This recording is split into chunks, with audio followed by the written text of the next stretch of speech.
Your code works. Now, let anyone in the world install it with one command. UV build, and two files appear in a folder called dist. Read the second line of that output carefully, because UV is saying something people get wrong constantly. Which of those two files does the other one come from? The wheel is built from the source distribution, not alongside it.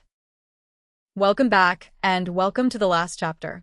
This one turns the project you've built into something anybody can install, and it does that without ever putting a secret on screen. Start with what those two files actually are, because they do different jobs. A source distribution is your code, packed up. Anyone installing from sdist has to build the package on their own machine first, which takes time and sometimes needs a compiler they haven't got. A wheel is the built result, ready to unpack straight into a folder, which is exactly why installing from a wheel is nearly instant. Reading the file name tells you a lot. Invoice_app is the package. Not .1.0 is the version.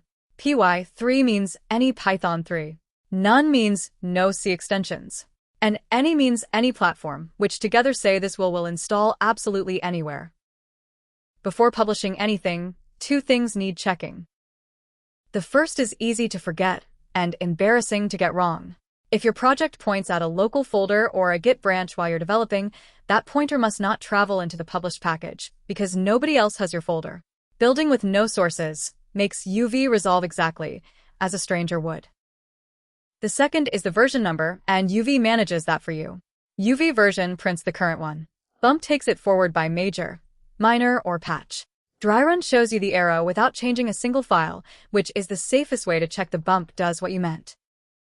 A quick word on what those three words mean, because choosing wrongly annoys everybody downstream.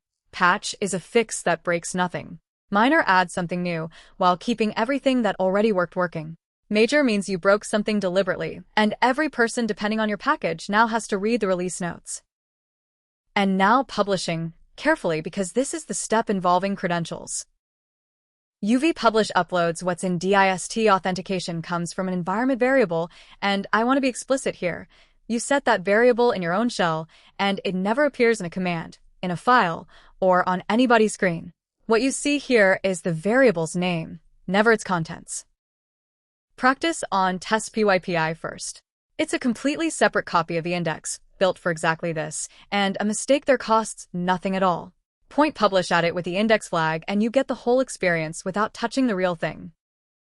There's a better option than a token if you publish from a repository. Trusted publishing lets your CI provider prove who it is directly to the index, which means no token is created, stored, or rotated, and a secret that doesn't exist cannot leak.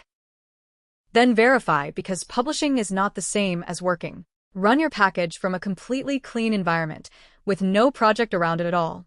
If the import succeeds under those conditions, a stranger with nothing on their machine can install what you published.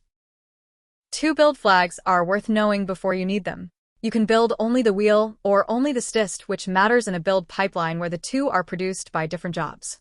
You can also build a package that lives in a subfolder of a larger repository. One rule about published versions catches people badly, so let me say it plainly. A version, once published, is permanent. You cannot re-upload not .2.0 with different contents, ever. If you got it wrong, the fix is always to publish a new version, never to try to replace an old one. One last thought, for whoever installs what you publish. Everything from Chapter 9 applies to your users as well. Their lock file records the exact bytes of your wheel. So the more carefully you version, the less painful your package becomes to depend on. Last quiz of the course. What does UV build with no sources actually protect you from? Pause the video here and think it through before I answer. Ready? From publishing something that only resolves on your own machine because of a local path. So that's the whole course. You started with a shelf that everything fought over. You now have a project with its own shelf, an exact list of what's on it, a Python version pinned to it, and a package anybody in the world can install.